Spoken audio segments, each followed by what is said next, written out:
Hello, everybody. Welcome to Venture Trailblazers. This is one of my favorite events. We always have amazing speakers. We always talk about amazing things. It ends up just being a lot better than I always expect. So we're up for another one here today. And what a great guest we have. Ilya from Stanford GSB. He's the professor of venture capital and private equity, done a lot of amazing things. I'll talk about that more in a second. Let me just introduce myself, give some updates about how the session will run, and then we'll get started. So, hi everyone. My name is Adeo.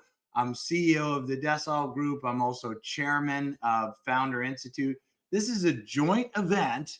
Thank you for the emojis, everyone. The love goes right back at you. In fact, everybody here should be using emojis. If you hear something you like that we're talking about at the bottom of the screen, you're going to see this little like smiley yellow face. Click that, click an emoji, and it's really great feedback. So thanks, everybody. And just we put this event on as a combination between the Founder Institute, which brings the entrepreneurs. Big hearts for Founder Institute out there. All Founder Institute people, emoji maybe. All right, there we go. And we combine it with the VC Lab network, which brings venture capitalists, limited partners, and others. So a lot of emojis there as well. So it's the combination of these two groups that make this event really interesting. And we bring on people who bridge the gap. They talk about entrepreneurial issues on one hand, and they also talk about investor and limited partner issues on the other hand. And there couldn't be a better guest than who we're bringing on today, who sits really at the intersection of all that and is an academic. So this is going to be really special. I'm excited about that because traditionally we brought in practitioners. And so this will be our first academic. I can't wait. Couple things of note. We talked about the emojis, use them away. You're going to see chat on the right-hand side of the screen. So you can chat away, share your profile, share your background. If you're a investor, don't share your thesis, but you can share your LinkedIn and your interests. So talk among peers on the right. There's a combination of limited partners, general partners, and entrepreneurs on the webinar today. You'll see a Q&A button kind of in the top right area, kind of off to the side of the chat. It says QA in two bubbles. If you have a question that you want Ilya and I to cover in the webinar, go to that QA button, add your question there, and we'll get to it. I did take some questions from social. I took some questions. So I have a whole set of questions we'll go through, but this is an opportunity for you to participate and ask questions as well. And we want to get your questions, so make sure to ask them. And if you have a question right now, don't wait, get it up there, because what always happens in these things is we get to the end and 100 questions come in and we don't have enough time. So if you get your questions in now, we'll definitely get to them. Okay, so that's questions. Last thing, when Ilya and I are done, and I'll bring him on stage in 1 second, we're going to go and you're going to see tables on screen. And this will go around in an hour from now. And so you'll have an opportunity to sit with your peers and discuss what Ilya and I discussed, share insights, share ideas, discuss what you liked, what you didn't like.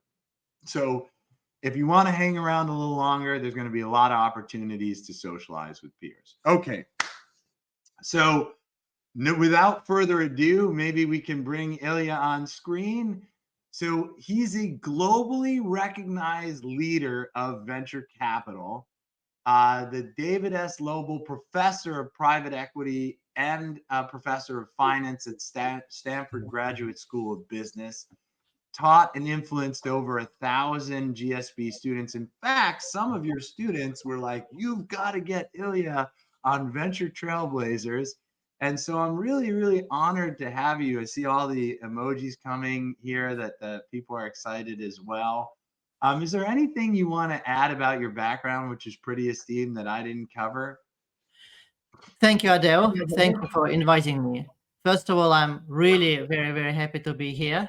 Any of my former students who are here, hello. But I would love to meet everybody else who is especially sending me emojis right now.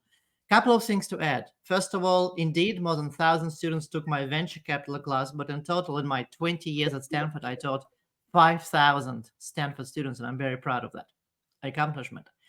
And second, about 10 years ago, I founded the Venture Capital Initiative at the Graduate School of Business at Stanford, which is really now is the major center that gets together, all the data, all the insights, all our understanding about not just venture capital, not just startups, but the entire innovation ecosystem. So I really hope that I will be able to share today with you a lot of insights that we have accumulated over the last 10 years. Yeah, you've done a lot of work. In fact, I have tons of questions about the different areas of work that you've done. But let's get started with the venture capital initiative because that was my first question. Like, what motivated or inspired you to start that initiative? And tell it that you gave us a very high level, but if you want to provide any more detail about how it works as well, I'd love to hear As so many things at Stanford, Adele, it started with my students. I came to Stanford 20 years ago, okay, in 2004. And I taught not venture capital. I, in fact, did not really know what venture capital was. I was a professor of finance teaching corporate finance.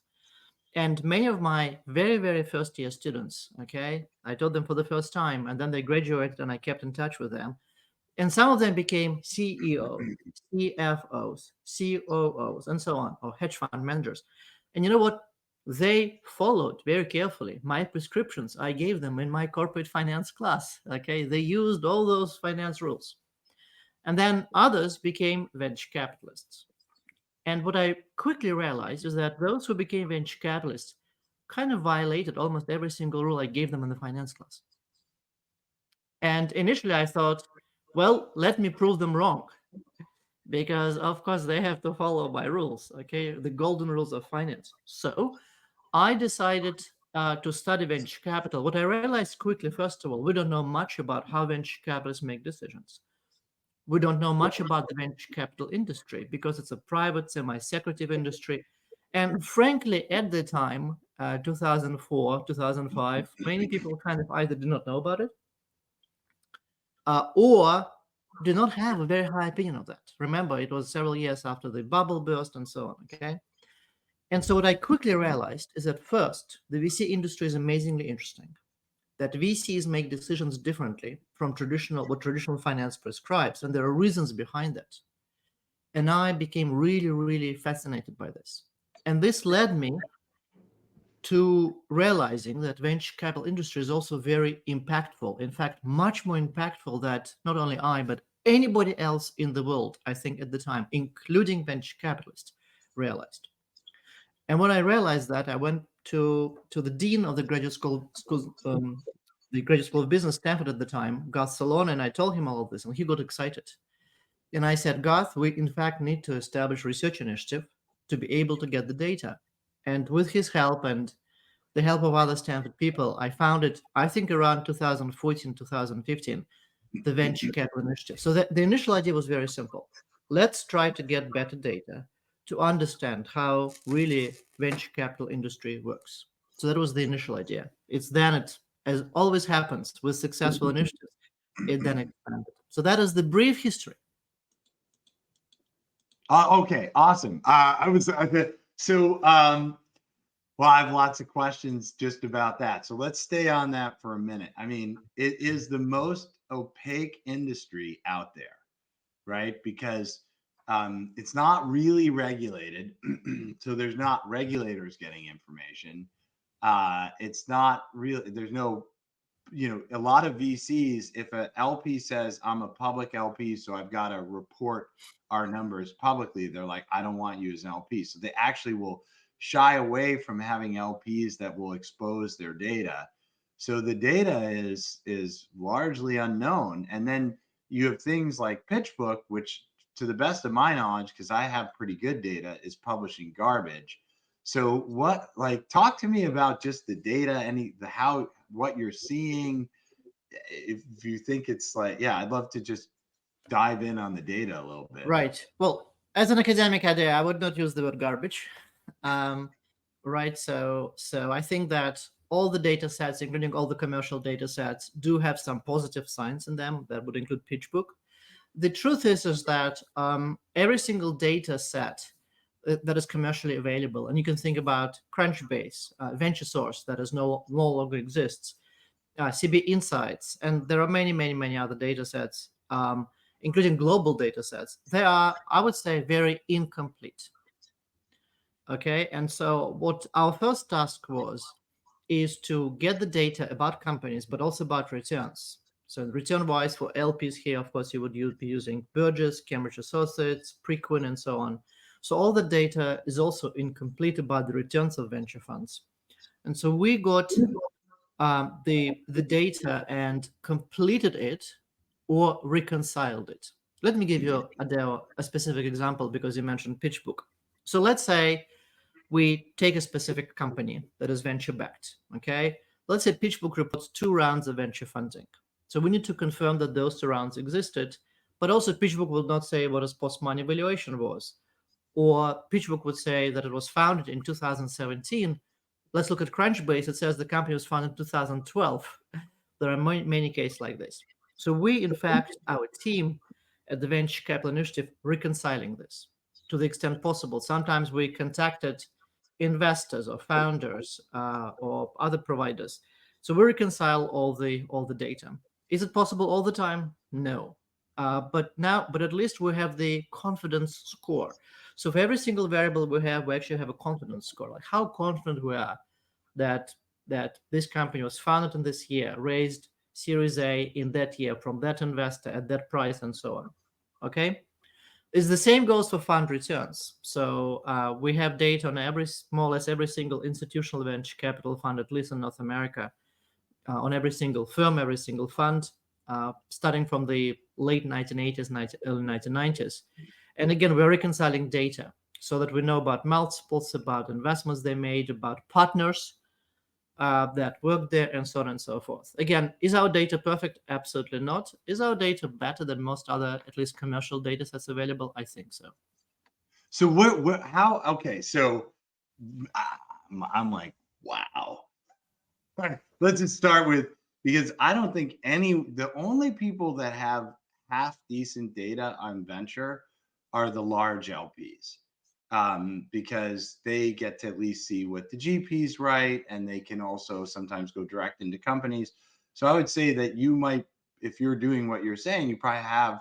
So can you access? I'm looking at the website right now. How accessible is that data available at all, or how does one Yeah.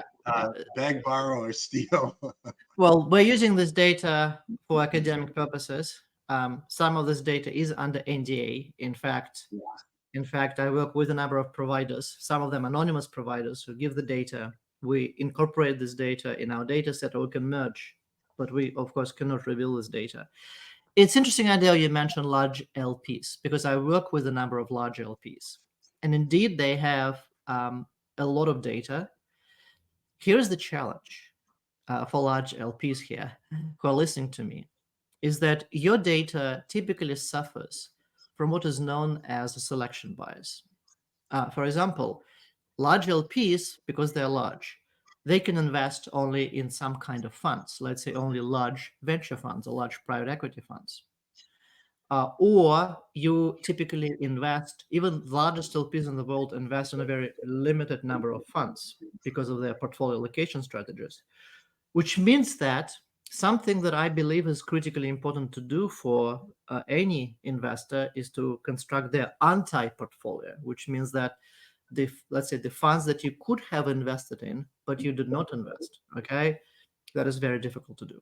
So as a result of this, Adele, yes, large LPs have typically better fund level data about the funds that they invested in, but they in fact don't have almost any data apart from generic, Cambridge Associates or Preqin data for the funds that they did not invest in. And of course, they didn't invest in most of the funds. Oh my God, I have so many questions for you. I mean, can we get some emojis if this is getting people excited? All right, there we go. All right. So it's only an hour. What do I do? All right. So Invite me I'm gonna back. yeah, we might need to do this again. Should we do it again? All right, let's start with what is let's I just love you to do whatever you're comfortable with sharing about data that may not be conventionally known or understood, or stuff that you've seen that just totally confirms conventional wisdom. Either I'd be very interested in hearing. Okay, that's very simple. In fact, some of this data is now published, and I will put some in the chat, by the way, in a second. But let me first of all introduce I'll it. put the link in the chat as you talk to your initiative. Okay.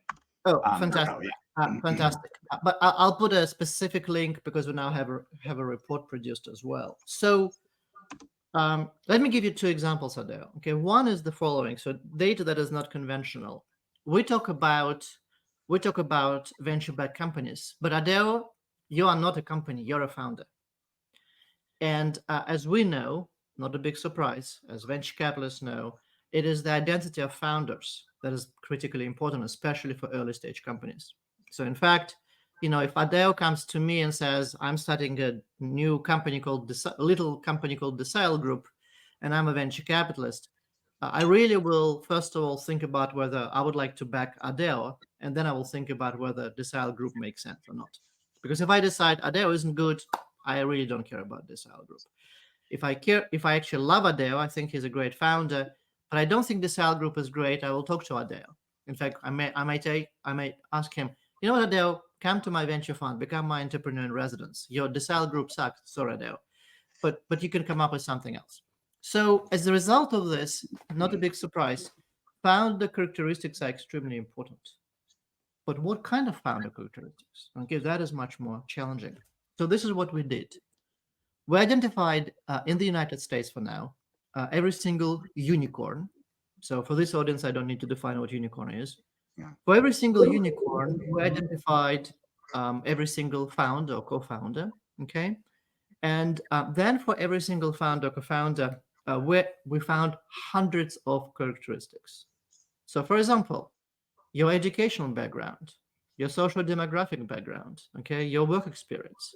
Like, are you a serial entrepreneur? Did you work at McKinsey before you started your unicorn?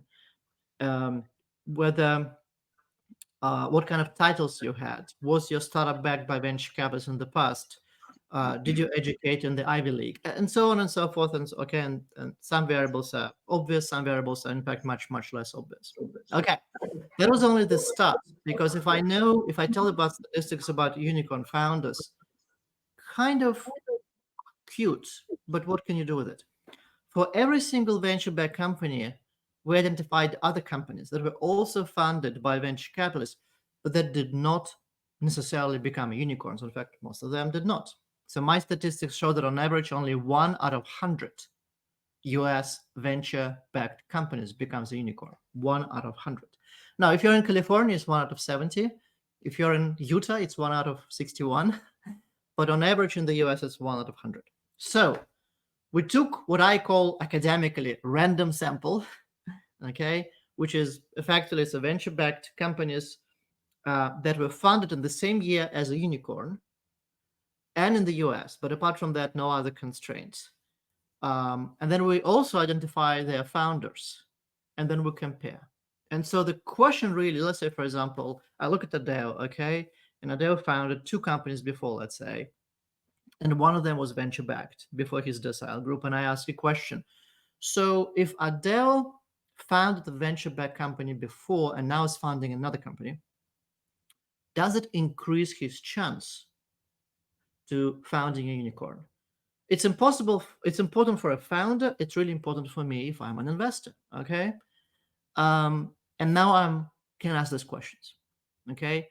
And we did this for like hundreds of variables. And by the way, now we are expanding the data to non-US. And also our original data is stopped in 2021. And let me tell you, it takes a lot of time and a lot of people to get all this data. And even in the world of AI, it's still a lot of manual stuff. manual work. So now we're expanding to 2024. And what I'm going to do is all of the results are completely available free on my LinkedIn. And we just produced a unicorn report. And frankly, I decided to charge money for this simply because this will pay for the venture capital initiative for the research. Okay. I'll just put this in the chat, which is this unicorn report. And it's we're also updating this once every quarter, I think. We're going to update this weekend, I think. So, and going back to your question earlier, there's a lot of unconventional things. I already mentioned one, which is not about founders, which is we found out that if you're in Utah, your probability of unicorn is actually higher. Now, for those, I recently went to Utah to give a talk at Peterson Ventures, their annual LP meeting, and I think they were not surprised because obviously they invested in Peterson Ventures that invest in a lot of Utah companies. But others I talked to are surprised. Why is it the case that per capita or per dollar invested, Utah seems to be more successful than California? Okay, and we can go and identify this deeply. So here are some interesting other examples. It turns out to be that some companies are much more likely to produce unicorns. And you should not be surprised that, if you worked at Google and then left Google and started a unicorn, you are more likely to become a unicorn founder than like a random guy who started a VC-backed company. Not surprising, I think. But what about McKinsey? I already mentioned. It turns out to be it's also the case, which is if you're a consultant at McKinsey, doesn't sound, on the face of it as the most entrepreneurial job in your life. But if you did start a company after working at McKinsey, you have a much higher chance to found a unicorn. And so what is really interesting is that you can slice and dice and look at this data once you spent 3,000 hours per year, which is like tens of thousands of hours trying to collect all this data. And sometimes you find some amazing correlations. I'm not going to claim it's causation at this point, okay? But I think from the investor point of view, even correlations are extremely useful. So you also realize, by the way, that a lot of the unicorns are not unicorns, correct? That was another. Absolutely.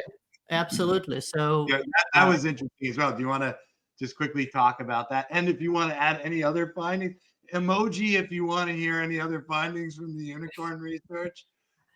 So, well, obviously, I have so many findings. We will not have time for it. But so let's talk about the not unicorns, if you will, because I thought that was very interesting. And then maybe 2 or 3 other quick findings that you have, and then I have lots of other interesting questions for you. Okay, let me talk about unicorns, and then let me talk about 2 findings: one for LPs and one for just people who care about life. Okay, non-unicorns. First of all, the history, which I think is really important. And again, you know what? About 99% of all of my research projects and insights start with the questions that my Stanford students ask me. So I'm teaching this venture capital class for the first time ever. It was very difficult to bring this class about. Again, it's not traditional finance, okay? And the smart student is asking me a question. So Professor, how are we going to value venture-backed companies? Because they are pre-revenue. There are no cash flows. If you're expert in finance, we cannot really apply net present value kind of easily, okay? What should we do? And that led me on a journey with my PhD student on how to value venture-backed companies. So to cut the story short, we came up with a new valuation framework that allows us to value not just unicorns, but every single venture-backed company, as long as it really raised a bona fide, venture round. And we did so. And what we realized very quickly, even before we came up with this valuation framework, is that the word valuation that is always used in the venture capital is not really valuation in the world of finance. Like journalists make mistakes all this time. They will say, oh, this company, like OpenAI, raised round at the valuation of so many tens of billions of dollars. Well, that is not the valuation. It is post-money valuation. If you ever raised around, you know what PMV is, post-money valuation. Post-money valuation is not valuation, okay, in the finance kind of sense. So we created the valuation framework that kind of allows to convert post-money valuation into fair valuation, which is effectively, think about this intuitively, what would be the valuation had this company right now be traded on the New York Stock Exchange or NASDAQ? So that's kind of the intuition. And yes, Adele, we found out is that first, the post-money valuation for most venture-backed companies is larger, is above the fair valuation. Okay, so there is a discount effectively. So if you say that, oh, this company is like 8 billion post-money, the reality is the fair value would be lower. We found out that on average, discount is large. It's like 30% on average. So you take 8 billion on it. If you don't know anything else about the company, you go down by like 30%. Second, we found out is that the for some companies, the discount could be dramatically larger, and that depends on the venture terms. So entrepreneurs here or venture investors, you know, if you have terms such as multiple liquidation preference, participation, IPO ratchets, okay, and so on and so forth, add all those terms, and then discount will be much, much larger. Sometimes we see discount of 6 times in the data, okay, which So really like, means yeah. that some unicorns that have post-money valuation of, let's say, $1.5 billion, once you discount them by 50%, 70%, 80%, they're no longer unicorns. If we take a definition of unicorn as 1 billion valuation, okay? That is Adele correct. By the way, the final point about this is that how can we check that our valuation framework kind of reasonable? Here's what we did. We valued every single unicorn. In fact, since then, we valued every single venture-backed company. And then we looked at the exit. So for unicorns, you know, we value unicorn, and then maybe 18 months later, the company would go public or be sold. And we compare the post-money valuation with the exit valuation or liquidity event valuation, and we compare our valuation, our fair valuation implied by our framework. Okay, and it turns out to be that our fair value estimate really is much more correlated, so much better predictor of the fair value, of the eventual value, you know, like 18, 24 months down the road, than the post-money valuation. So that is the valuation. That is the valuation, Adele. I have a business crush on you right now. I think if everyone else here has, all right. So I want to ask. Only business, Adele. So I got to ask about so this fair market, you said the terms of the round affect the fair market value. So if they're in a set, this is a fascinating point that may change venture capital forever, because essentially what you're saying is these onerous terms that VCs put on companies. And I saw this in your research, so I wanted to hear you talk about this direct, and it's great that you brought it up, are actually hurting the growth value of the business, right? So now it might help the VC, but it ultimately hurts the VC if it drags the exit value down. Is that what you? I just want to double click on This that. Is is that okay. This is really interesting, Adele. That's calls for a longer discussion. So there is a trade-off. Now, first of all, from the point of view of the company, why we agree as founders or as, you know, CEO of the company, etc. Why do we agree to those onerous terms? Well, there could be at least 2 reasons. The first reason is, Adele, and I'm sorry to say so, maybe your company is not doing well, and you cannot raise money without those terms. So a new investor comes in and says, sorry, Adele, your company is not doing well. And by the way, for me to invest, you know what? I need to get, let's say, senior liquidation preference, which means that, if the company is sold tomorrow, before I'm paid, nobody else is paid. That's kind of the idea. Okay. And you may have to agree to this, because otherwise you are not able to raise money at all. So that's one. So at from this point of view, these onerous terms, in fact, allow the company to survive. Okay? Okay, so that's number one. And by the way, I don't want to go down this rabbit hole, which is fascinating rabbit hole. Sometimes, often in fact, we find it allows the company to avoid a down round. Okay, so there's another possibility out there, which is exactly the opposite one, which is let's say now I am a venture investor, Adele, and you are a founder of an amazing company, and you come to me and I say, Adele, this is amazing. Here's the very clean term sheet, which is, no onerous terms, and the post money value of your company is going to be $750 million. And you tell me, Adele, you tell me, Ilya, this is fantastic, but you know what? My buddy from the Stanford GSB class just became a unicorn founder. I would like to be a unicorn founder too. And you give me the term sheet for 750. Okay, I don't like it. And I say, Adele, not a problem. Let's change the term. So let's say I will have participation, I will have 1.5 liquidation, I will have an IPO ratchet, okay? And now I'm going to give you exactly the same amount of money, but obviously my securities are now much more valuable. And that increases mechanically the post-money valuation. Remember, Dale, the fair valuation doesn't change. The fair valuation is not really a function of those kind of fancy terms. But the post-money valuation changes, and lo and behold, you're a unicorn founder. Okay. In fact, I used to give this very simple kind of mini case study in my Stanford VC class, where I asked students, "Here's the company, hypothetical company, okay, with a value of like 150 million bucks. Make it a unicorn." And it turns out to be it's relatively simple. Okay, well, you just opened up one more can of worms that we might as well. Let's close this with this question, because I got lots of other questions for you that are equally good. Okay. We're gonna have to do another one. All right, so people are manufacturing unicorns. Okay, I think your work showing was roughly half of all unicorns are not unicorns. Is that right? So people are manufacturing these unicorns. Well, I'd like, do you think that's a good thing? Is that a bad thing? Is it gone too far? Is half too many? Or is there, because you seem to have a very logical reason for everything, but what's your opinion?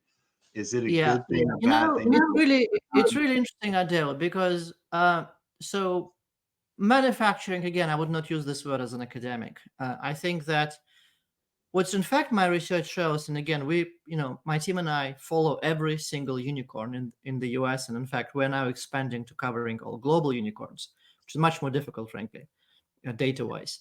But here's the interesting reality: is that that in our data, of course, there are fascinating failed unicorns. You might remember the Theranos.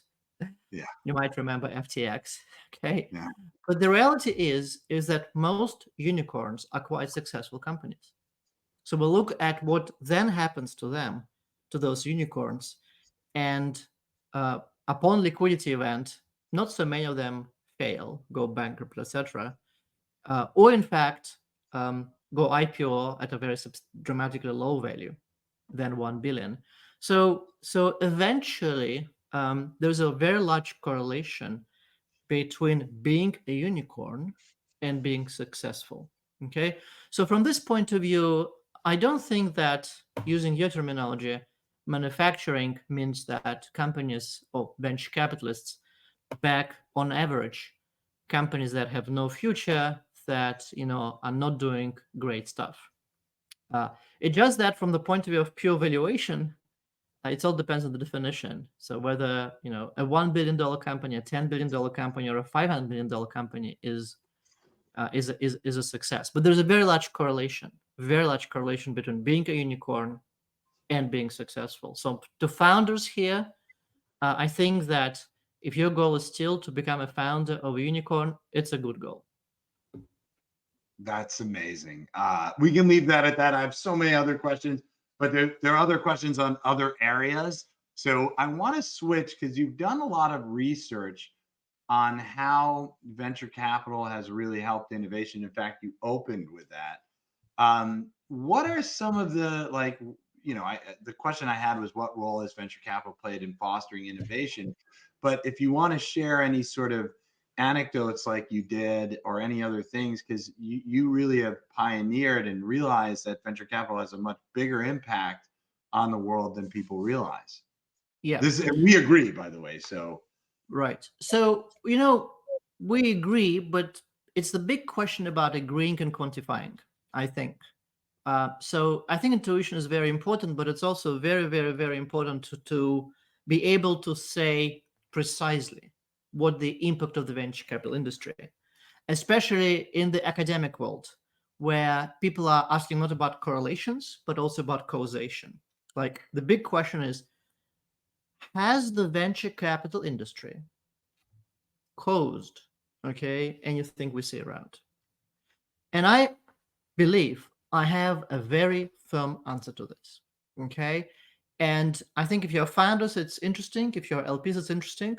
But if you really care about the economy, if you happen to care about politics, about regulation, about innovation, technology overall, I think that is really, really, really critical. Like $1 trillion question. Well, actually, trillion is not a lot of money these days. So, like $100 trillion question. Okay. Here's what I find is that the venture capital industry caused the existence of about 3/4 of all the new largest companies in America in the last 50 years. Caused. So there's a causal relationship. Okay. And the way to see it intuitively, okay, and you can go back to my academic paper to check all the nitty-gritty details, but the intuition is the following. Have you ever heard, Adele, of French Tesla, of Italian Google, of Japanese Airbnb, of Canadian Microsoft, and I can continue the list. So all those countries I mentioned are also developed countries. They just don't produce new companies, new large companies. Okay? And the reason is venture capital. It's an amazing reason. Because, and this is another interesting point, what we found in our research is that the United States, prior to the invention of the venture capital industry in the 1970s, did not or had not produced companies at a faster rate than other countries. Like the US between the 19th century and the 1970s was actually similar to Canada, Japan, and all those large European countries. Okay, but something happened in the mid to late 1970s, and suddenly there's a huge disparity between the US and everybody else. And we looked into many explanations, and kind of we discarded all of them. And the one that is left is the venture capital industry. So that suggests that the venture capital industry has an absolutely huge impact. And by the way, I now talk a lot to regulators around the world because suddenly they realize this. By the way, not the regulators in Europe. Yeah, they don't. I was gonna No, say, not like, yet. Not yet. Okay, but regulators in in emerging countries, in developing countries, that suddenly realize that if you really would like to become a fast growth economy, not in 1 year, but like over the next like 30, 40 years, you cannot survive. You cannot achieve this without a very active venture capital innovation ecosystem, and you should do it in a very smart way. And as a result of this, there's a lot of, by the way, insights about how to do it. Okay, and I now talk to regulators in many around around the globe. And by the way, the same applies to large corporations, Adele. If you're the CEO of a large corporation, then unless the change inside your company is happening at a faster rate than a change outside your company, okay, you're up for a very unpleasant surprise. So we looked at every single company in the original Fortune 500. So most of them are no longer with us. Only 1 out of 6 survived. And most of them survived because they were innovative. And so my prediction is that a lot of companies that are very successful successful today will not actually survive even 10, 15 years. And I work a lot with large corporations on how in fact survive those wave of disruptions. So basically, the internal innovation of an organization must exceed the external, or at least be on par with the external innovation for it to survive. So survival, there's this like disruption paradigm that's constantly happening. And that's probably why the big companies in foreign nations survive, because there's no venture capital to disrupt them. So the external disruption's relatively low. So the Myanmar telco, or the whatever Indian Mhm. telegraph service can survive because there's not enough external forces. Very, very okay. Give That's us a like, great that's a great idea. That's a great insight. You know, the key point is that not that they survive, but that they don't need to innovate. Historically, oh they do not need yeah, to innovate because there was no competition, and now it's changing because now startups, not just in Silicon Valley or in the US, but around the world, are starting to compete with large companies, and large companies waking up and see all those companies they never thought about, and suddenly they're competing with them. And by the way, what is the key lesson for large companies? Is They need to acquire the venture mindset. And what I mean by the I venture agree with mindset, that 100%. They've got to be the LPs, right? they need to be the LPs and the VCs. So the venture mindset, and um, again, all my research at Stanford, I summarized the key principles of the venture mindset. And initially, I thought they're for VCs, they're for founders, and now I think, in fact, they're for those who are regulators, those who are large companies. I actually wrote a book recently that became a bestseller, The Venture Mindset. I'll put the link into chat as well, so check this book out. And by the way, Adele, I've just got what I would say the highest praise for the venture mindset. I woke up recently, Adele, and I got a message from my former student, who came from the U.S. military to Stanford and now is back to the U.S. military. And he texted me, Professor, have you um, read the LinkedIn post by the chairman of the Joint Chief of Staff of the United States military, General Brown? And I haven't. I looked it up, and I saw that General Brown read my article in the Harvard Business Review about the book, and wrote a very, very long post about how the US military has to change. Okay. So, in fact, it's not only large companies, it's not only regulators, but even the military, the defense industry has to go and acquire the venture mindset principles. So I do hope that every single decision maker will read the venture mindset and acquire the venture mindset.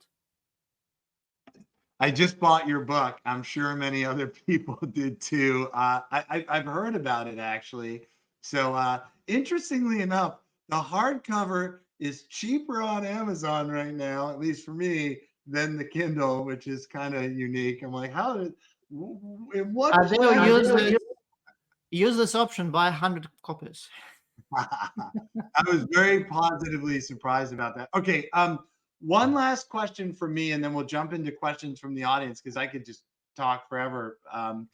So I'd like you you've done all this research on unicorns. You've actually done a lot of, we didn't get to cover it, so we have to do another one on venture decision making, which we'll bookmark for another time.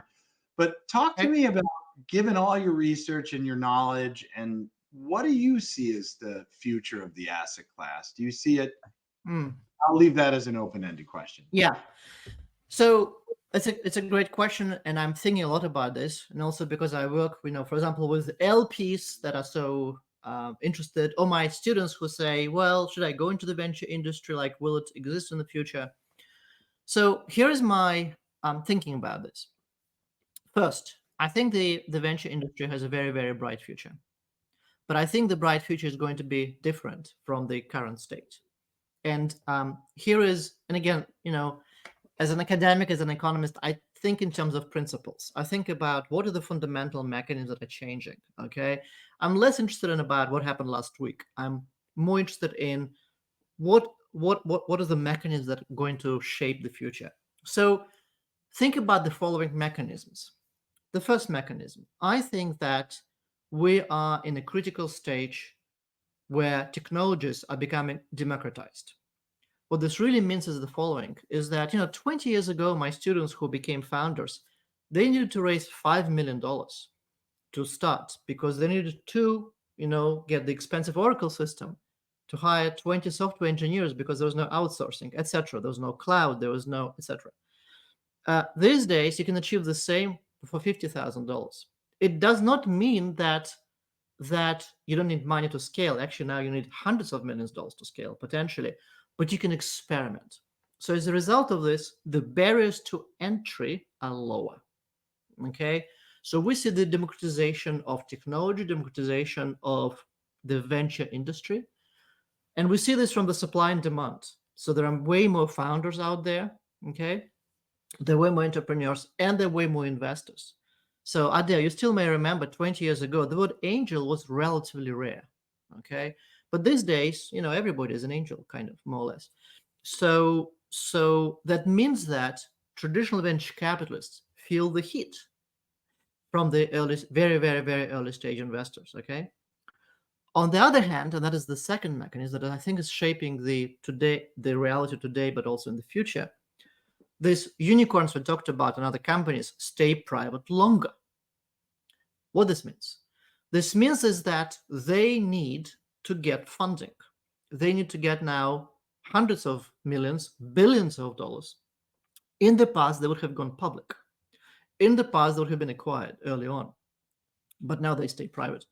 What this really means is that now there is an opportunity for large investors, sovereign wealth funds, corporations, pension funds, private equity, growth equity funds, to invest in those companies later on. And again, they kind of pushing the traditional venture capital investors on the other end of the spectrum. And so traditional venture, as a result, also has to reinvent itself. And we see this as a result of those kind of mechanisms. Okay, my final mechanism, I have way more, Adele, but I know we're short on time. So my final mechanism is, everybody talks to me, of course, about AI.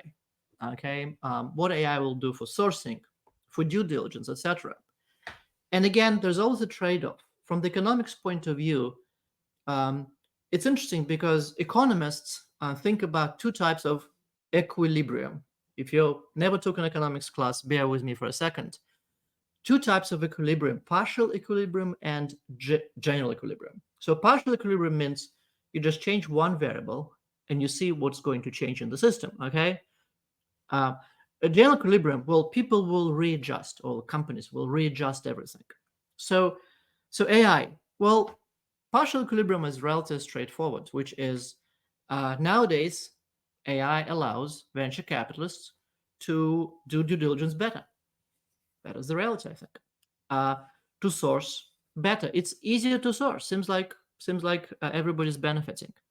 But general equilibrium also means there's a lower barriers to entry. I think, in fact, in the past, the venture capital was a lot about proprietary deals. So Adair would say, I'm a venture capitalist, and Adair will go to his LPs who will say, you know what, I have access to this amazing founders. And by the way, I have access to them before anybody else sees them, and nobody ever will see them. And I think that is becoming quickly the past, which is these days proprietary is much more difficult because of AI, because of sourcing.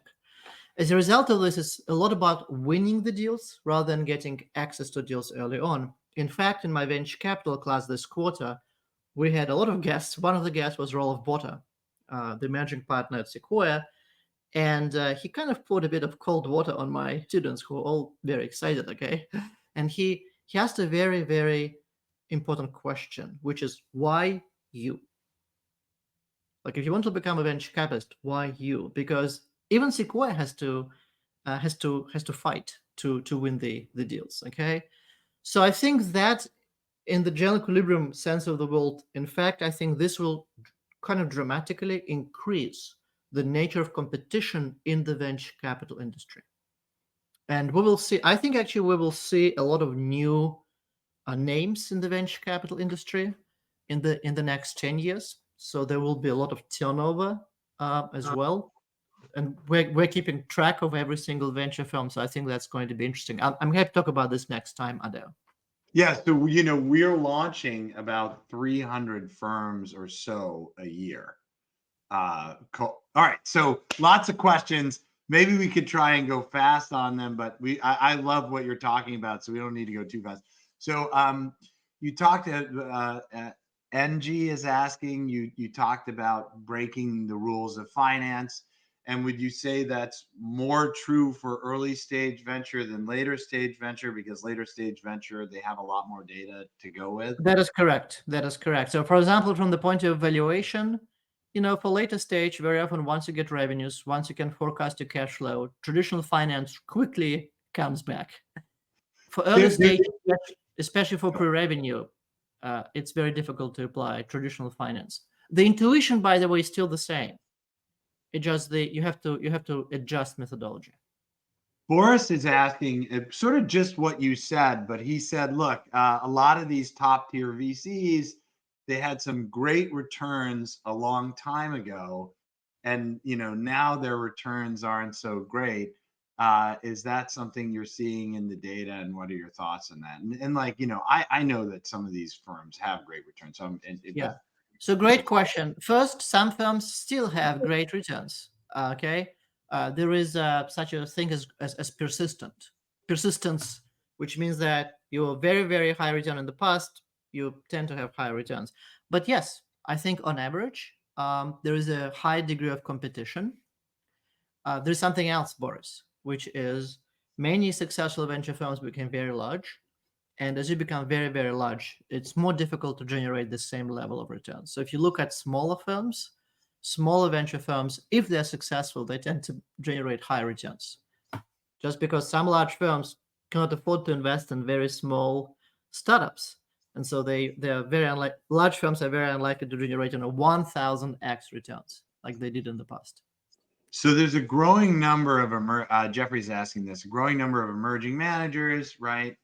And he's asking, what do you think of the returns from like 2022 to 2026 for these emerging managers versus established firms? Do you think this is a good vintage time? Do you think emerging managers will do better? You just brought up smaller funds will do better, most likely.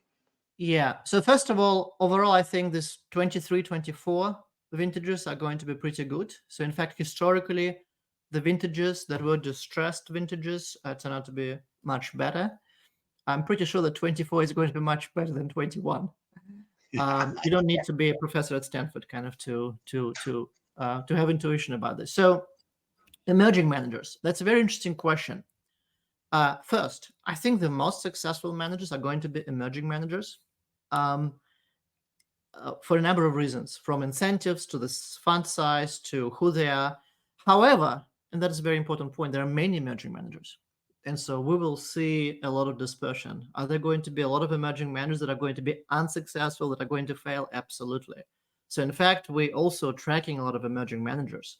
For many of them, it's too early to judge, of course. But I think that, especially for LPs here, there are a lot of characteristics like I told you about unicorn founders. I think you also you should really be thinking about a lot of factors. And I've been working on this quite a lot.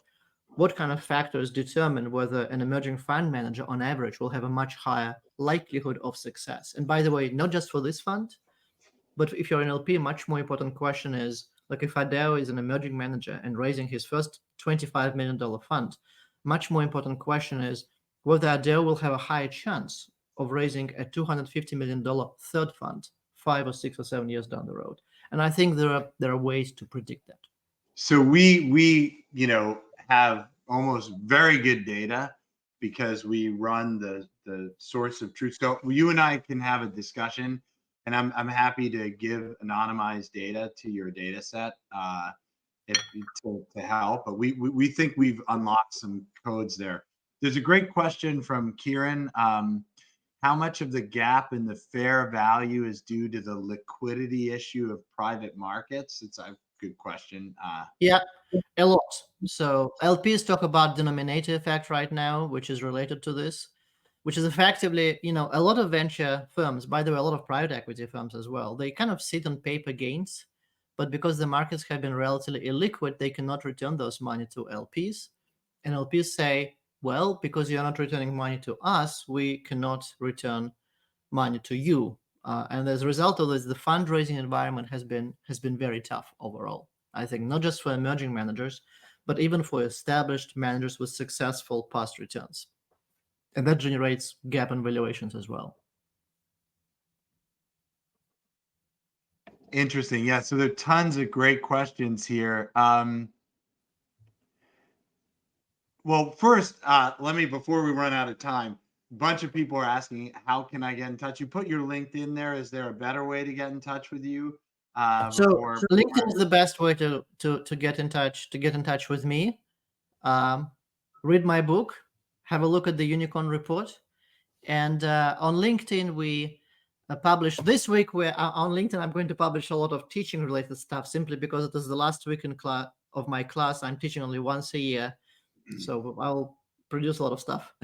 But in fact, typically I post around at least three posts on unicorn research a week, and then one or two other research insights, not just on unicorns, but on something else like venture firms, corporate venture capital, innovation, and so on. So just follow my LinkedIn. I will definitely be doing that as well. Demid is asking, this is a founder question. So, hey, me and my co-founder, we're in Eastern Europe. What do you think the next best for us step for us to take?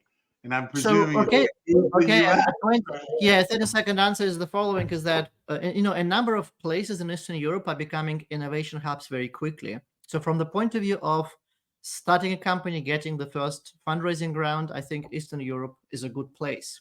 Also a good place if you're a software developer. There are a lot of software guys there. The challenge with Eastern Europe and a lot of other places around the world is that it's much more difficult to raise subsequent funding. And so the reality is, I think, at least now, is that if you would like to raise Series A, Series B, very often you have to move your company. So that is, I think, the reality for most of the companies. So these places, if they don't have later stage venture opportunities, Series A, growth stage, etc., you definitely need to think, because as you were saying, the presence of venture capital is like a causal effect, and you're not speaking causal in just plain English causal. You're speaking statistically causal, correct? Correct. That's amazing. Well, listen, everybody, I know, Ilya, you got to run at exactly the top of the hour. So let's do a big round of emoji applause. This was amazing. There's such good questions here. Let's do this. You and I will follow up separately, but let's get you on again. And maybe what we'll do is we'll give it a theme and take all audience questions, because you were so amazing with your insights that I'd love to get the whole network participating, and based on this, it will even be bigger. And this was huge. Adele, thank you so much. It's been great. I see a lot of questions in the chat. So what I would love to do, if you can do it, we will, if it's possible somehow, to get all these questions in advance, so at the very beginning, and then we'll just devote 1 hour or more to Q&A. As you already can guess, and if you're my student, you know this, is that I love answering questions, because I do think that these insights are very helpful, especially if you're a founder, a venture capitalist, an investor, or an LP.